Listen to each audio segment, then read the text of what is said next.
please join me in welcoming film and theater director and artist Bill Morgan.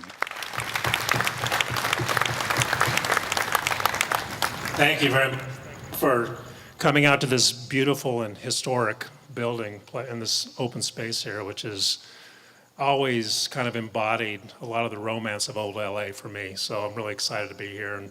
And I'm excited that there's now a metro line that goes to the beach, which when we were making this film was not possible. Though when my mother went to school at SC, it existed in the form of the red car. So some good things come around, 30 years on, which is great. I guess once every generation you get something new. I'll just say a couple things about the film. And first of all, thank you very much to Adam and to Heidi and LA FIlmforum, which when Adam was ticking off the experimental, non-commercial, artistic, whatever the litany of things was, I thought, yeah, kind of all of the above is this film. It's kind of like, it was a total, I also want to thank Heidi too, and Metro Art for hosting us here. It's really fantastic.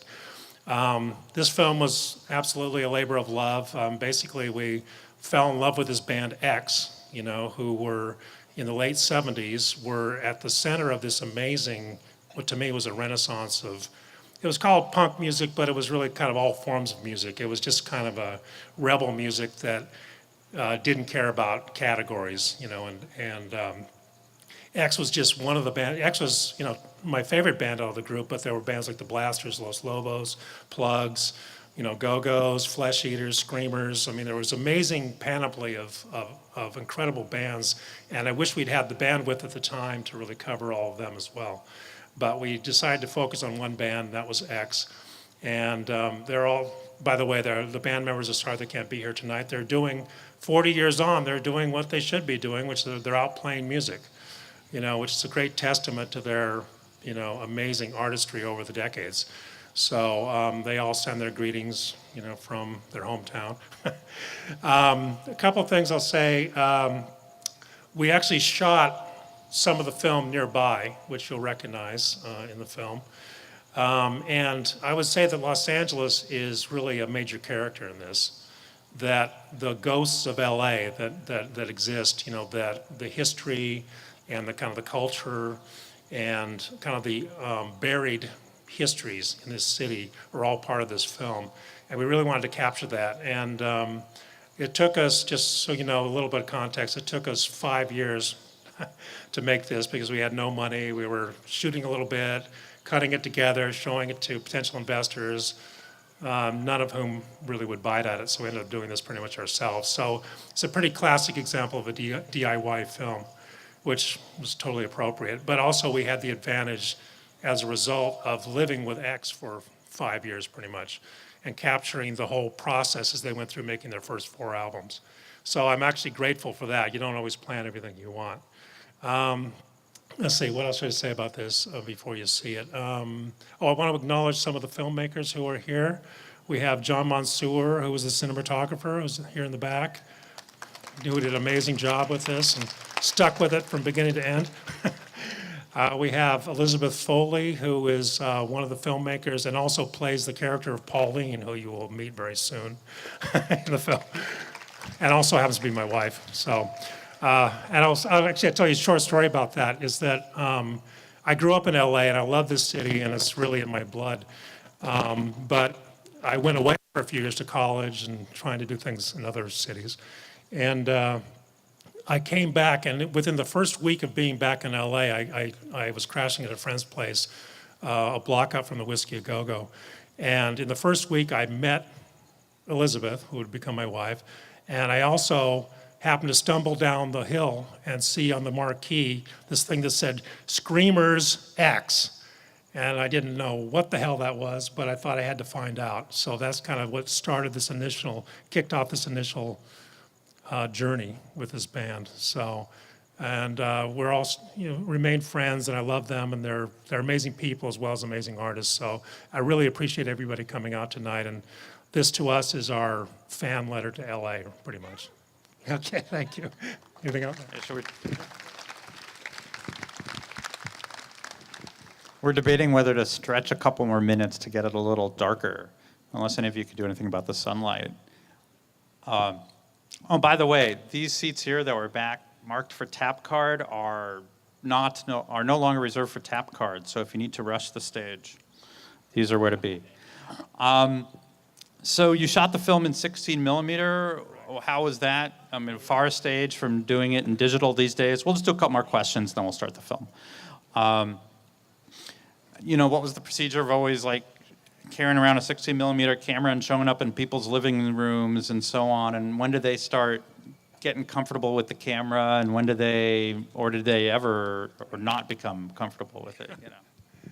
Well, it was interesting because when we first approached them, and I don't think any of my other, if anybody else from the film is here, actually, please raise your hand because I'm not sure. I may have missed somebody, but if not, that's great.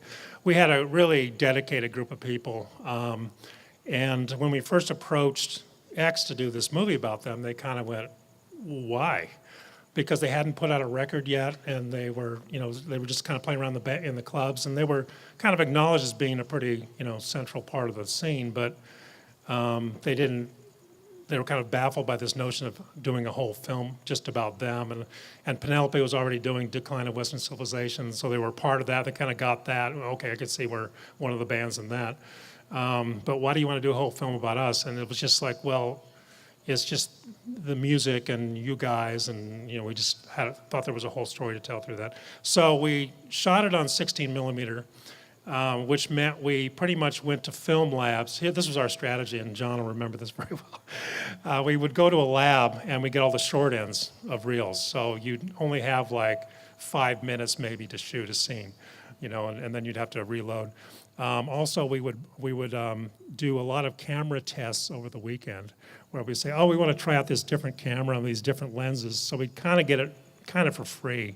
And we'd go out and spend a long weekend just without sleep shooting everything, and since everybody was living vampire hours anyway in those days, it was fine. The band was totally cool with it. None of us ever slept anyway, so we just shot all this footage. But the one thing that got to be interesting was over the years, again, we had to keep coming back to them and kind of saying, well, we just want to shoot a little bit more and a little bit more. And they were really, really incredibly understanding about it. And I think they thought it was just going to eventually go away and not ever come out. But it did. But the interesting thing is that I'm really happy we were able to capture this time in LA from our particular perspective and through the characters that we really cared about. And by the way, I'll say that I sometimes say that my wife plays the only fictional character in the film, but in a way, everybody's kind of a fictional character in the film, because part of the film is about the persona that we adopt, in our public life as opposed to our private life. So it kind of plays off that. Anyway, that's an aside. But the digital is obviously much more convenient. It's much cheaper, and we're probably going to shoot our next film on iPhone. But. I'm really glad we were able to capture this on film, and really, because it's like they say, as long as somebody remembers you, you never really go away, and a film, of course, is a way of capturing the memories of people long after we've all gone. So I'm really happy about that. I'm really grateful that we can have screenings like this. I'm happy we digitized the whole film. It's about 7 years ago, so now it's be preserved. Even though I love film, digital has its advantages as well. So, does that answer the question? Absolutely. Actually, film's still a better preservation medium than digital anyway, but that's a whole other story. We'll do one more. And so there's actually a whole bunch of short films and people doing things at that time. Out of UCLA, there was a teacher named Shirley Clark who had a lot of students who went out and filmed the music scene in Hollywood. So there are short things by those Plugs and the Screamers, all the bands you mentioned earlier, and a lot more. There's not only Penelope's feature film, Decline of Western Civilization, but there's like a half-hour film that was done at UCLA by, I'm blanking on their names. So did you see any of those other things? I mean, your film definitely, I think, has a different feel and aspiration from those others. And I was wondering if you had seen any of them or responding to them, or were you just finding this creative path also on your own? And why did you choose some of these other things, which we're about to see, other unconventional things for a documentary, so to speak? Well, There's really two reasons for that. One is ignorance, and the other is ambition, I guess. The ignorance part comes from, I mean, this was our film school. You know, we didn't go to film school. I mean, I wanted to be a writer, you know, and so I originally approached this film as a narrative film. And I again, like I said, I treated them, even though they're real people, obviously, I treated them as fictional characters almost and tried to weave a story based on that. And then, so partly was, you know, when you don't know what you're doing, you're willing to try anything. So I was willing to try every single film technique I could manage to do, and we managed, and we have to thank the USC Film School. Actually, there was a very nice teacher there who let us in from midnight to dawn to work on the flatbed, so we were able to do our stills animations on that. Again, we didn't know what we were doing, so we kind of had to learn as we went. And then the other thing was that since it took 5 years, you tend to get bored. You know, and you don't want to just kind of do the same thing over and over again. So every time there was a new sequence to do, I wanted to approach it with a different style. And I thought it would be interesting kind of doing a montage-y, you know, kind of almost a cubist sort of version of a film. And that was kind of it. I mean, it's like it was wanting to, you know, in a way, it's like this was an archaeology of a particular time and place in LA. And I wanted the artifacts to kind of be dripping in their own essence, if you know what I mean. It was kind of like, I didn't want it to be a version of something, I wanted it to be as close to being the thing itself. So that's what we were trying to do. We were trying to make the medium be the massage, you know, as well as everything else. That was, you know, and the ambition part was that, you know, I had a teacher once who said, if you really want to learn something, study the best incessantly. So, you know, the great filmmakers of all time, fiction and nonfiction, I mean, you know, the Orson Welleses and the Eisensteins, and kind of studied those films over and over again to kind of to try to find my own voice through the process of seeing how other people dealt with their own subjects. And Hard Day's Night.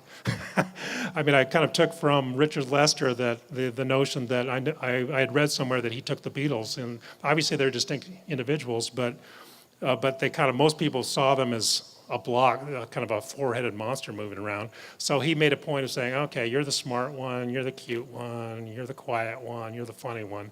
And kind of, you're not changing anything about who they really are, but you're kind of bringing out certain aspects of each of their characters in a way to differentiate them.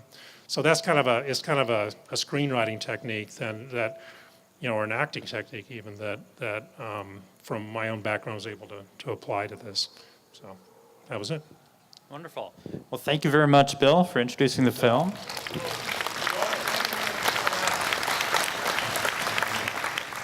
Thank you all for joining us, and now enjoy X, the Unheard music.